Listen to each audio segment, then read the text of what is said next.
everybody, this is Smruti Gopal and I'm here to talk about a very important dysfunction that could happen in a parent-child relationship.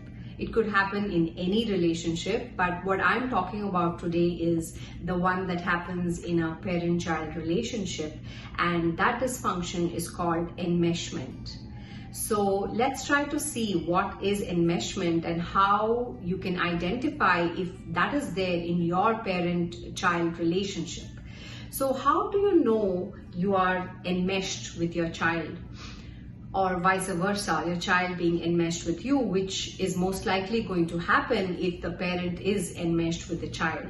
So the one big parameter for us to determine that we are enmeshed is we take up the emotional state of our child. And when they are sad, we are sad with them. So we are taking on their emotional state. Also, we do not know where we end and the child begins. So we think we are one. And especially with mothers, out of personal experience, I can tell you that we have the child within us for 9 months, and when the child is born, the child is still kind of needing our physical attention, and we are there with the child so much. And when the differentiation starts to happen, which happens right from birth, it's happening, the differentiation, which is the opposite of enmeshment, is happening. But at a point where that independent self is starting to develop for the child, if we do not allow that to happen, then we are in an enmeshed relationship. When we are enmeshed parents, we are also very, very worried about the child, for the child, and this is not a healthy kind of a feeling for the child, because they themselves start doubting their capabilities if we are constantly worrying about them. What is the root of enmeshment? Why does one enmesh themselves with the other? The first thing I noticed out of my own personal experience is the fear. And I noticed that it was the fear of the fact that I was going to lose that identification which I had to the parental role when the children start growing older. And because of that, you start wanting to be that role of a parent forever, which has to change as the child grows. So this is one of the fears. It could be various other things, and the root of enmeshment could also be a generational pattern, which is also true in most of the cases where it is a hand-me-down. And because it is a hand-me-down and a generational pattern, we almost think that that is the way it is meant to be. And it is interpreted to be love, it is interpreted to be connection, it is interpreted to be caring. But in reality, what is happening when we are in an enmeshed relationship is we are disconnected from who we truly are. And that is why we're latching on to this other being. When this happens, this can be really sapping of our energy and draining, because we are so busy worrying and controlling and being possessive about this other person.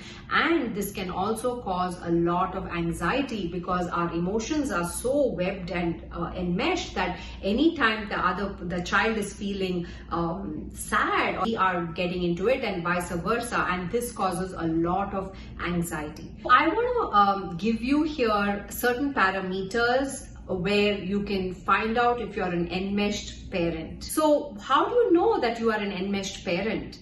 The first thing is you're using your child as a confidant. This is so common. We all think that our children are our best friends and we tell them everything, but in reality they're not ready for this, and that's not even their job. So we've got to find our confidant in other ways rather than putting this burden on our child.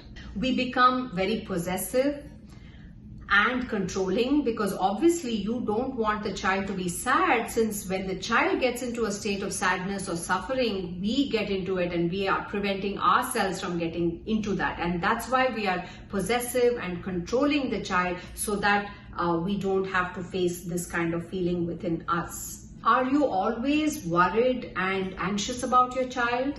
Do you think that your child is your best friend? And do you find in every conversation that you have with anyone, it's all about your child, what your child does, what your child didn't do? Just observe and see how much of your conversation has your child being mentioned in it.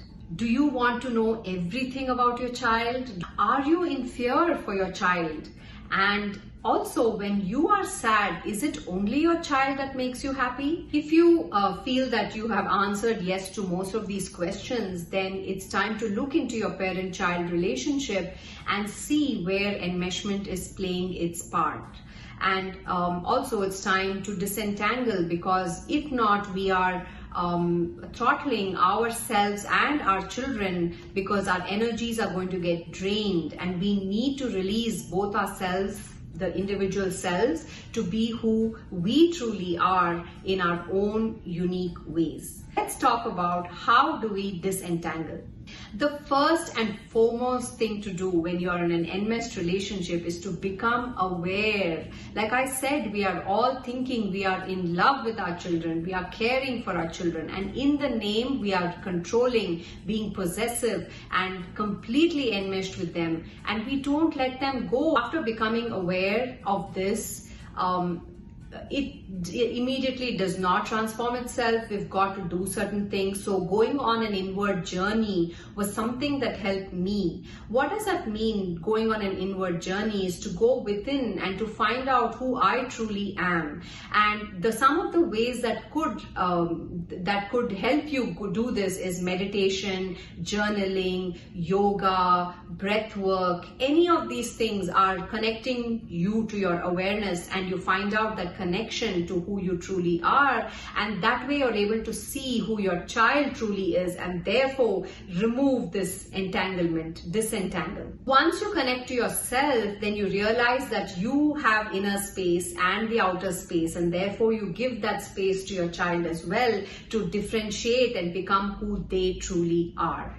Explore other interests, like start finding hobbies for yourself and seeing some other purpose in your life other than your child. So when you start exploring other interests, you're actually putting the eggs in different baskets, and your child is not having the responsibility to be responsible for your emotional well-being. So this frees them to be who they truly are and use up the energy in that way.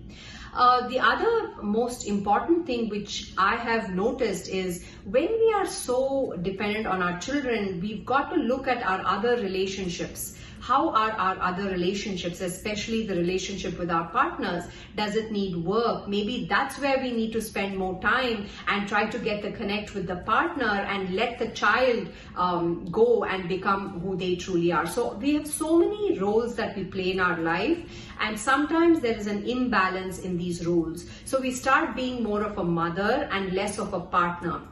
So I think it's important to identify this balance and maybe realign that balance by spending more time and finding out why you're not being able to be your whole self in that particular role that you're playing. So this is something to keep in mind, and having friends and doing things other than your child. Like, you are not just a mother or a father.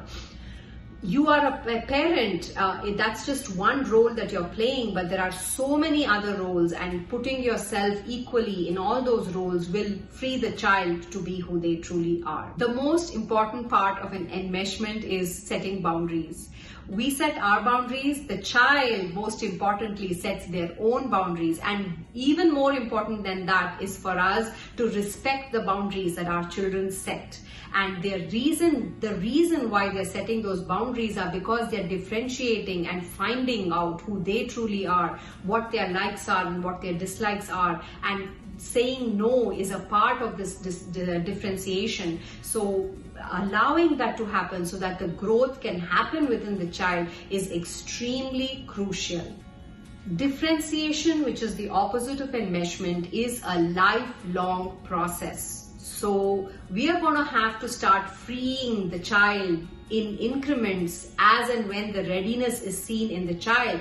But most importantly, when this is not happening, it's time to look into ourselves. What is it within us that is not allowing us to let go of our children? So as important as it is for us to be there for our children, it is equally important to know when our job is done and to take a step back. Let go when the time is right. Thank you for listening, and until we meet again, bye-bye.